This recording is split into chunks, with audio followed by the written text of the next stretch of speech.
Hello, BookTube. It's time to do a June wrap up. What did I read in June? And I want to add in a little TBR for July because I don't have much planned for July, to be honest. But let's talk about what I read in June because there is a lot to talk about, and I'm going to talk about them in reverse order because why not? So, what have I read recently? Well, I read a comic. I know, look at me. Me reading comics. I'm I don't know. I'm still shocked by it. My best friend loves Batman comics, and they were like, "You've got to do year one. Do Batman year one." And I was like, "Okay." Like, I like Batman. For those who want to know, I am a die-hard Adam West Batman. No other Batman is good outside of Adam West. He didn't need any, fake muscle, plastic foam molds and all that stuff. Adam West was Adam West, and his Batman is just so chaotic, and I just love it so much. But I read year one, and I actually enjoyed it. I feel like I need to get used to like the comic layout and all that because I haven't read a comic since I was literally a child. But I really liked year one. I like that Batman could summon bats. Like, why doesn't he do that anymore? Like, that's so cool. I love that. Gordon was around and he gets so injured. Like, everyone gets injured in here. I was like, this is so violent. Just for no reason. But I will say, I know it's like Batman's a superhero and all that, but it's still not as action packed as a Jackie Collins novel. I will say that. Jackie Collins writes more action than Batman. What are you going to do about it? But yeah, I read Batman year one. Maybe I'll go to year two. I want to try a Superman comic at some point, but I'll ask my friend what should I do with that because, girl, I have no clue about superheroes. Like, I couldn't even tell you the difference between Marvel and DC. Like, for me, they are literally the same thing, and I know that some people are shocked by that and hurt, but I just could not care less. I have seen like some old like superhero adaptations, but when it comes to the ones of the last like oh my god 40 years, I haven't seen them. Like I just haven't gotten to them yet. I'm not a superhero person, but this is a step in the right direction. Is Batman Year One? So yeah, I read that, and then my big thing that I've been reading recently is Varney the Vampire, the Penny Dreadful itself. I can't tell you how much fun I've had reading Varney the Vampire. It was a serial from the 1840s. It was like serial for 2 years, and it's about Varney the Vampire, and he's stalking the family, and written so long before Dracula. Like Bram Stoker was born the year Varney finished its first serial publication. Like literally, that's how old it is. I think the only major vampire story in English, at least before, at least in I don't know England or whatever, before Varney was what The Vampire by John Palladori. But Varney, oh my god, he it's one of my favorite. It honestly is one of my favorite classics ever. Is it too long? Yes, but it is a penny dreadful, so I don't know why people complain it's so long. It is longer than War and Peace. Like it is literally good 200-ish pages longer than War and Peace. And I devoured it. I literally finished it in 9 days. Oh my god, I stayed up till like 1 in the morning every night reading Varney. It was literally my doom scrolling, and it's so fun. Varney, it's like a parody of vampire novels before vampire novels were even a thing. It's like people like it's kind of like screaming that people are realizing that they're self-aware, they're in a vampire story. Varney can hypnotize people, which is very cool. I love that, and just the sheer chaotic stuff. I don't want to spoil it, but if you have not at least tried Varney the Vampire, please do. It pains me that there is no adaptations of him or even just reprintings of the Penny Dreadful because I know there's like one big illustrated edition that's in 2 volumes and whatever. I can't afford that. That's too much. So, but Varney is designed to be read on ebook. It's where you just fly through the pages, and I literally can't tell you. I cried during Varney the Vampire. It was just so incredible and so over the top, and I can't even tell you how much I love it. But so I read that too, just casually. It was like crack. It was literally crack. Robert Jordan Bennett. I read the oh my god, what are they called? The Tainted Cup and A Drop of Corruption. Look at me reading fantasy. I know.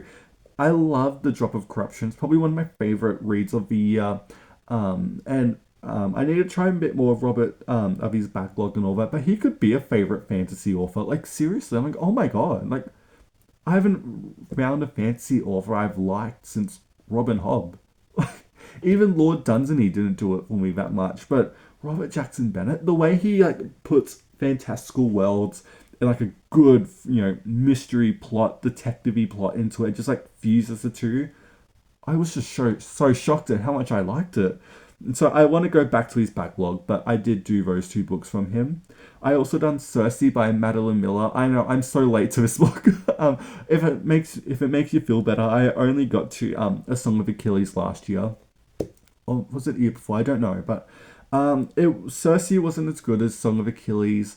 I The plot just wasn't there for me. I still like Madeline's writing. I think it's still really lovely, but I feel like Circe couldn't. It just didn't live up to the bar that Song of Achilles set. But she is coming out with another short story later this year.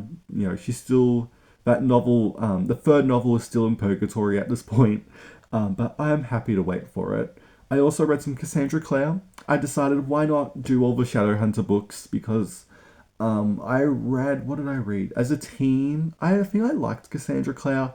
I read oh my god, These Immortal Instruments. I read all of them, and then I done the These Infernal Devices trilogy with like Clockwork Prince, Princess, and Angel, which probably is one of my favorite trilogies ever. I can't tell you how much I love those three books so much. And I thought, why not go back? Because I never finished the Shadowhunters. And so I read the first three of the oh my god, I can't remember the names of them, like the city of whatever. And then you obviously do three of them. Then you do the Clockwork books, and then like you go back. Like it's got that weird reading order to it, and I really liked Cassandra Clare. I don't feel like the Immortal Instruments series so far, at least the first three, have really held up for me. I don't like the main heroine at all. I feel like she's so annoying. I don't, yeah, compared to, William and Tessa from These Infernal Devices, I feel like the characters in the Mortal Instruments don't hold a candle.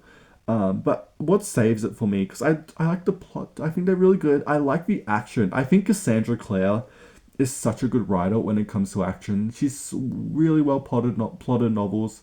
And you can see why these books have gone on for like 20 years by this point, or nearly 20 years next year. And I'm slowly making my way through the Shadowhunter books. I'm not sure if I want to do the novellas as well, just because I don't know why, because I know they're not essential. But then I'm like, if I'm gonna read all the novels, I may as well just put them in. So I probably will do them too. But yeah, look at me reading fantasy and like other world stuff. Oh my god. So I've done a bit of Cassandra Clare, so I need to get to the Clockwork books next. Um, then one of my favorite reads of the year, I read the Lucky Santangelo series, of course, by Jackie Collins. I made a video about it. What do you want me to say? Incredible. One of the funnest series I've ever read. Yes, it is so dramatic, and Jackie knows how to write a fun book. I can't tell you how much fun I've had. Like, they're a bit too long, but they're so good. I will say, once you get to like the last handful of books, they kind of start to go down in quality, but especially with oh my god, Confessions of a Wild Child, and the book before that, I can't remember its name. Poor Little Bitch Girl. And maybe even a bit of Drop Dead Beautiful. I feel like we're a bit yeah, but the Santangelo is the last book, the book that Jackie wrote before she died. Oh my god, she redeemed herself. Like she literally was like, I'm gonna write an incredible fun novel, that captures the essence of who I am as a writer, and also to do a genuinely fun, great book 10 books in to your epic, multi-decade long series it's just so fun. I love them so much. Again, I made a whole video talking about the Lucky series, but now that I finished it, I don't know where to go next. I think I may do the Hollywood Wives series, or I may do Rockstar. Those are like my next two, but I don't know yet. I also read The Wedding by Julie Garwood.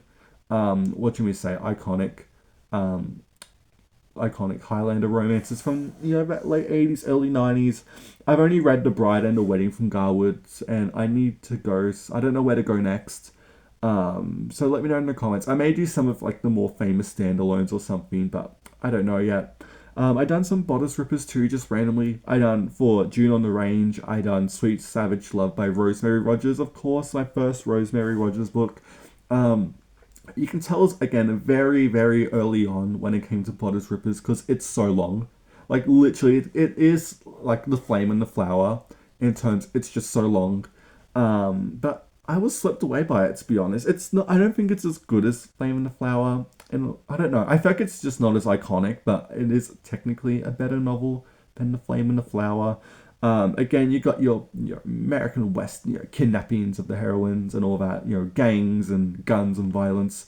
Um, it was good. I definitely see how it was a big, massive bestseller back in the day. And if you haven't read Sweet Savage Love, go read it. I haven't read any other Rosemary Rogers, so tell me where to go because I don't know where to go next with her. But I thoroughly enjoyed it. It was a good, good 2 afternoons worth of reading. And then I read some Joanna Lindsay because I'm slowly making my way through Joanna Lindsay chronologically. It's a long project. I don't know why I'm doing it. I just have so much fun reading her novels. I done A Gentle Feuding, So Speaks the Heart, and Heart of Thunder. Ooh, and go look at these covers too because they're so legendary. A Gentle Feuding was probably my favorite. I can't remember what the other two were. I just remember them being so chaotic. Again, if you just try Joanna Lindsay, she's just so wild when it comes to her characters and the like. When I think Bodice Ripper, I think Joanna Lindsay. Like literally, do the covers, the sheer violence and graphicness of her novels tend to be they're kind of disturbing. But I love them so much. It's exactly what I want with a Bodice Ripper historical romance. And I'm midway through the 80s now. It's crazy to think, but I love my Joanna Lindsay so much. Um, I also read The Clone and I, which is by Danielle Steele. Again, I saw Danielle Steele doing like a sci-fi novel. I was like, take my money. Or I ebooked it, but it wasn't that good. It was like a general Danielle Steele romance of a divorced woman finding herself in like the rich European world, and then he just turns out to be making clones. Like that's really it. I had such high expectations, but Danielle did let me down. But I still I like the premise so much. But I go to Danielle every now and then. I am excited for. I think it's out now. Her new book, was it The Wedding or something like that? I can't wait to get to that too. I also read The Open Era by Edward Schmidt. This was a new release, new gay tennis romance. It was good too. Again, more new releases. Land by Maggie Farrell. Ate it up. Maggie could be becoming a favorite author, to be honest. I've only read Hamnet and now Land by Maggie, but I have all of her backlog as ebooks, and I can't wait to keep going back because Land is just great historical fiction. It ate and left no crumbs. Like, what do you want me to say? It was so good. And then to end off what I read some end off with Nora Roberts because I am a Nora Roberts girly. I love her so much. And what did I read? I read almost 5, 7 books from her this month. I did reread the Night Tales series by her. It's very category like late 80s thrillers, and they're so bad. It's so bad. You got, oh my god, there's a character in these books, right? His name's Nemesis, and he's stalking this small town of like Urbana, I think that's how you say it. It's like I had to Google the population because I was like, isn't that a small town? Barely any people there, and here he is as a Batman figure, masked vigilante, stalking the mean streets of this small town, looking for criminals who are abducting children. It's just insane. Like this, it's incredible. I feel like you get to see a lot of Nora fleshing out what would be the in-depth books here too. A bit of a hint if you like Nora.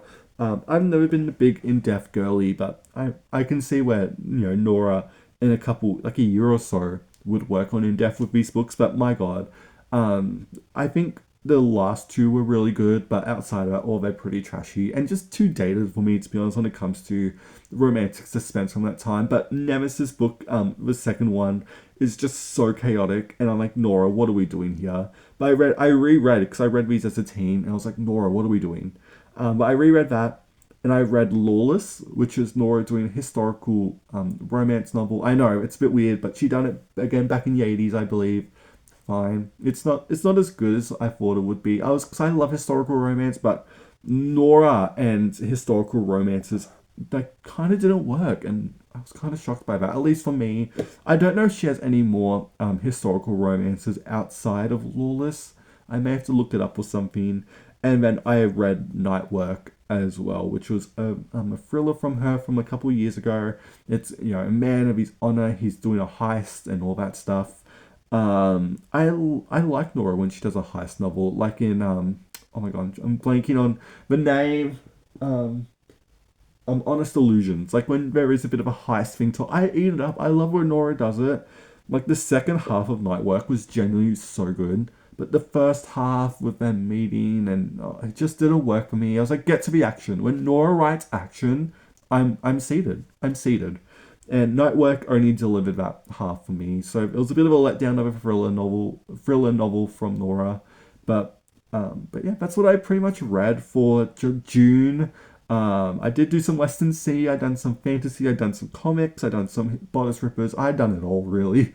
Um, and what am I going to be reading for July? Well, I don't have that much planned really. I am a bit of in a non-fiction mood because I haven't read much non-fiction this year so far. I think I've barely done 10, or like roughly around that. Because last year I done nearly 80 like non-fiction books, and I was like, why have I dropped the ball so much this year? Because like non-fiction is my favorite like overall genre. Like memoirs and no, sorry, biographies are generally my favorite genre. I love them so much, but I don't really read them as much. I don't know why.